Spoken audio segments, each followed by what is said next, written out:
She told me, "I think we should take a break," right before her ex moved back to town. I said, "Okay." 6 months later, she texted wanting to talk. I replied, "I'm seeing someone else now." She showed up at my door that night. I, 28 male, need to get this off my chest because I'm still processing what happened. My friends are divided on whether I went too far, but I believe I did what was necessary to protect myself.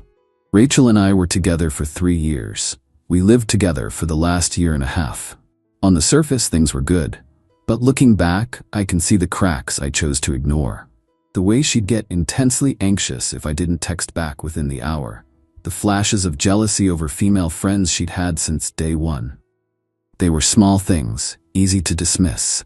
Then one night in February, she hits me with the, "We need to talk" line. She was staring at her phone, not me. "I think we should take a break," she said. "A break?" I asked, confused.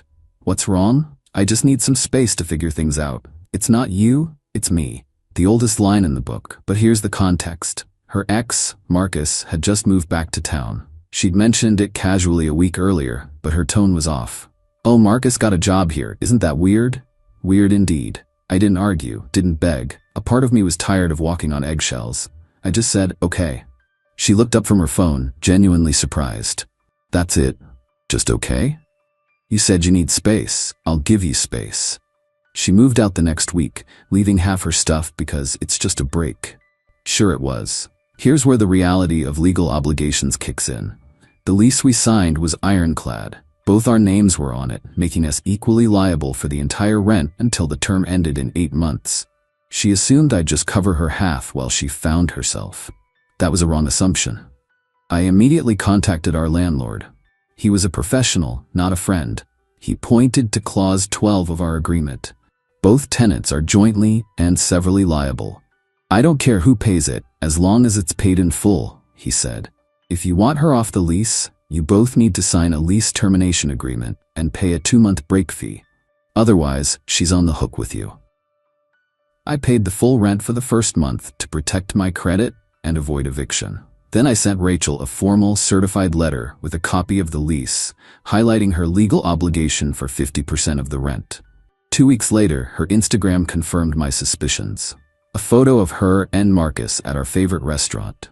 The caption, "Sometimes life brings people back together." I screenshotted it, not out of pain but for my records.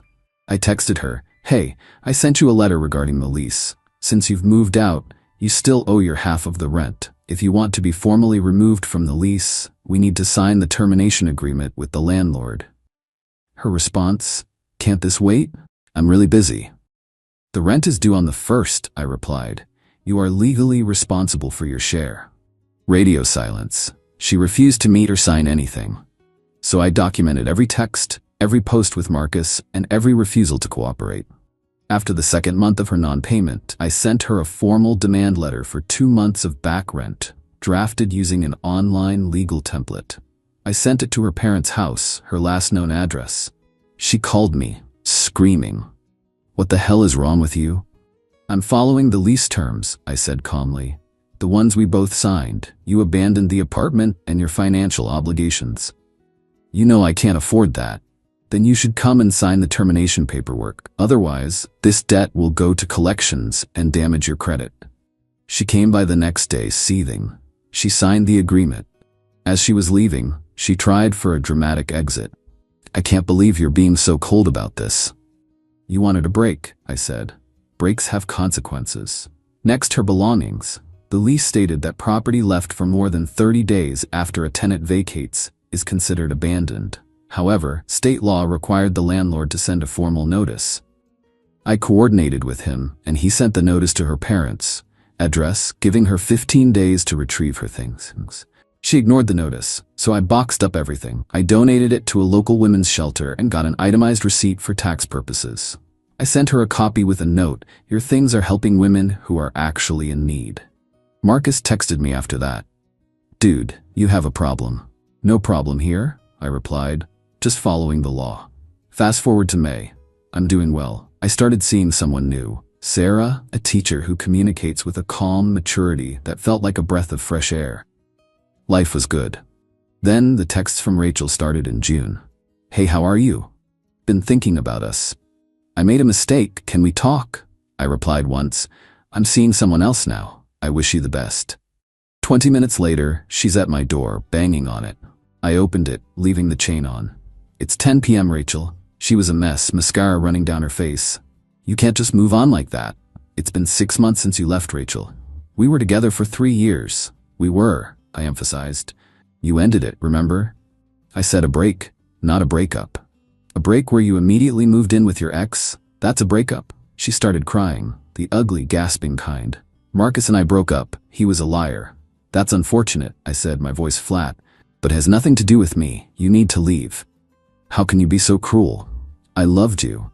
Rachel, my girlfriend is asleep upstairs. You are upsetting her, and you need to leave now before I call the police. That set her off. She started screaming about how I'd ruined her life, how I was petty, how I'd maliciously given away her things. I pulled out my phone. I'm calling the non-emergency line and filing a report for harassment. Leave. She left, but not before kicking the door and screaming that I'd regret this. I made the call and got a police report number, just in case. The next morning, I had 47 texts ranging from apologies to threats. I screenshotted them all, then blocked her number. The harassment escalated. She showed up at my gym. She bumped into me at my coffee shop. Then she crossed a line. She found out where I worked and called my boss, claiming we had a domestic situation and she was concerned about my mental stability. My boss, a decent guy, called me in. I showed him everything. The texts, the police report, the documentation of her non-payment. He was appalled. Get a restraining order, he said. Yesterday. I hired a lawyer who confirmed I had a strong case for harassment. She drafted a formal cease and desist letter, which we sent to Rachel's parents' house. Her dad called me, furious. She just wants closure, he yelled. Sir, she chose her closure when she left. I have moved on. Your daughter is harassing me, and if it continues, I will pursue a protective order. He hung up. The direct contact stopped, but she started a smear campaign on social media, posting vague accusations of emotional and financial abuse. Sarah, my girlfriend, was my rock, but I could see the toll it was taking. This is a lot, she said one night, her voice trembling slightly. It's starting to scare me, to be honest. Maybe your boss is right about that restraining order. She was right. I was being too passive. Update 1. 2 weeks later, my hesitation proved to be a mistake. Rachel escalated from attacking me online to attacking Sarah in the real world. She sent an anonymous, concerned parent email to the principal at the school where Sarah teaches. It was unhinged, rambling about my abusive patterns and how Sarah was endangering students by dating a dangerous man. The principal, who knew Sarah well, saw it for what it was but had to follow protocol. Sarah called me, not just angry but genuinely frightened. She tried to get me fired. This has gone too far. We are going to the police. Now. That was the final straw.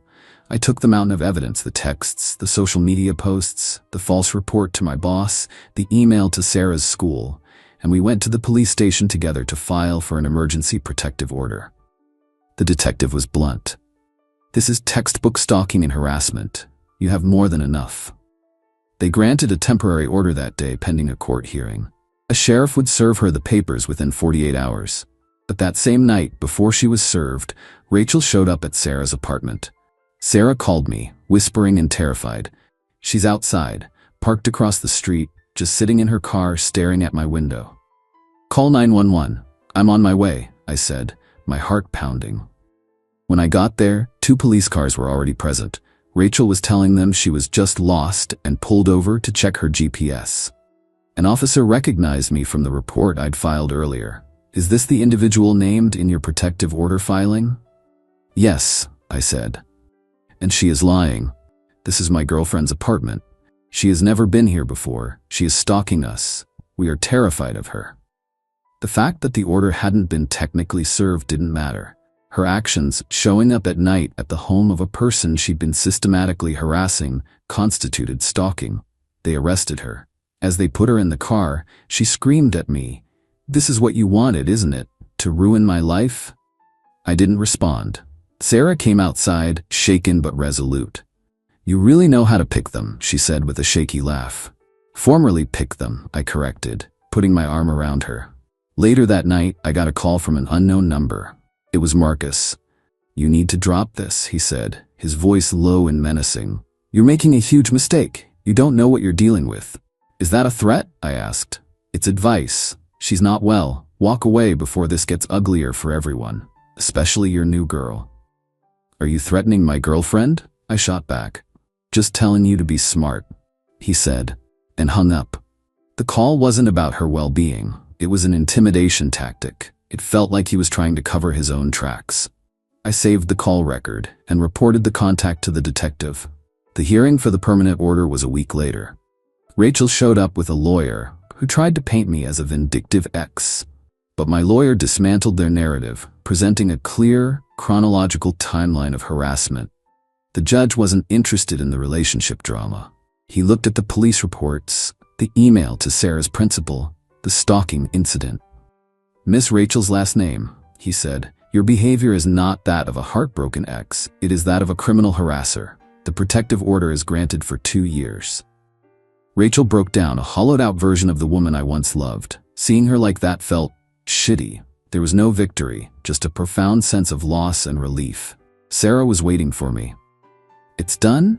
It's done. Good," she said, squeezing my hand. "Now we can move on." Update 2. 3 months passed, quiet, normal months. Then I got a call from my lawyer. "Rachel's lawyer contacted me," she said. "She is requesting a formal, mediated meeting, both of us present." "Absolutely not," I said. "Hear me out. She claims she has information about Marcus that is now part of a criminal investigation. She's willing to sign a 5-year extension on the protective order in exchange for one 15-minute meeting to give you context she claims you deserve." Sarah was adamant. "You owe her nothing. It's a trap." "It's not for her," I argued. "It's for us. A 5-year guarantee of peace. And if she's lying, our lawyers are witnesses." Reluctantly, we agreed. The meeting was held in a conference room at my lawyer's office. Rachel looked healthier, calmer. "Thank you for agreeing to this," she began. "I have spent the last 3 months in intensive therapy. I am not here to ask for forgiveness, but to offer an explanation." She took a breath. "Marcus didn't just reappear in my life. He blackmailed me. He had intimate videos of me from when we dated before. He threatened to send them to my family and my work if I didn't leave you and get back with him." My stomach turned. "What?" I was terrified and ashamed. "I should have told you. I should have gone to the police. But I thought I could handle it myself. Give him what he wanted until he got bored and deleted them. I thought I was protecting you." "The Instagram posts?" "He made me post them, to make it look real," she said, tears welling in her eyes. "When he dumped me, my plan had failed, and I'd lost you for nothing. I had a complete mental breakdown. That's not an excuse for what I did next. My terrorizing you and Sarah was inexcusable. I was a victim who made victims of you both, and I will have to live with that forever." "Why should I believe you?" I asked, my voice hoarse. Her lawyer slid a document across the table. It wasn't screenshots. It was a copy of an official police report she had filed against Marcus for extortion and blackmail dated 2 months prior. The report listed me as a collateral victim. "They are building a case against him," she said quietly. "I needed you to know the truth, not to change anything, but because you didn't deserve to be left with a lie." Her lawyer spoke. "As agreed, my client will sign the 5-year extension. She has also written letters of apology to you and to Miss Sarah. We will only send them with your consent." The meeting ended. I felt hollowed out. I told Sarah everything that night. She listened, her expression a mixture of horror and resolve. "That's monstrous," she said. "What he did to her is a crime. But she's right about one thing. It doesn't excuse what she did to us. The fear she caused was real. My sympathy for her has its limits." She was right. I accepted the 5-year extension. We consented to receive the letters. But that was the end of it. The chapter was closed. Update 3. It's been 2 months since the meeting. Marcus was arrested in another state. Turns out, Rachel wasn't his only victim. He blackmailed at least 4 other women. He's facing a long list of felony charges.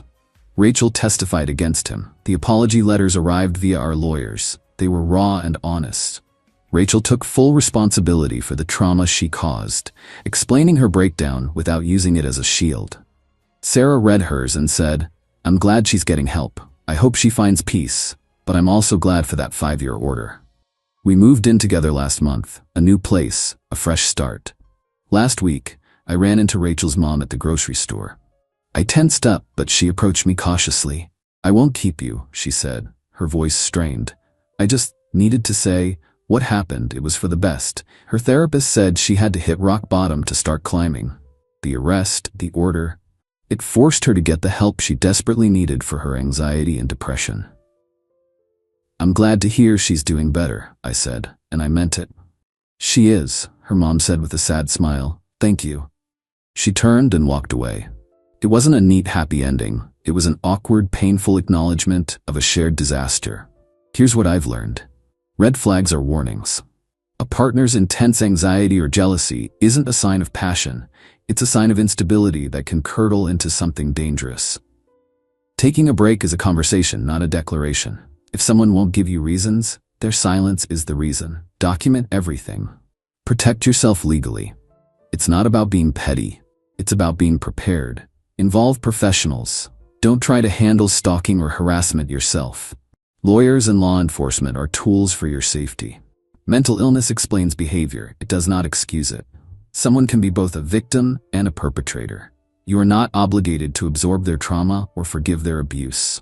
Closure is a myth. It doesn't come from one conversation. It's built over time, with distance and new, healthier experiences. Rachel's 5-year order is in effect. Marcus is going to prison. Sarah and I are building a quiet, stable life. It's not a happy ending or a sad one. It's just an ending that gave way to new beginnings. Trust your gut, protect yourself, and never let someone make their crisis your emergency. I'm closing this account now. The past is in the past. Thanks for listening.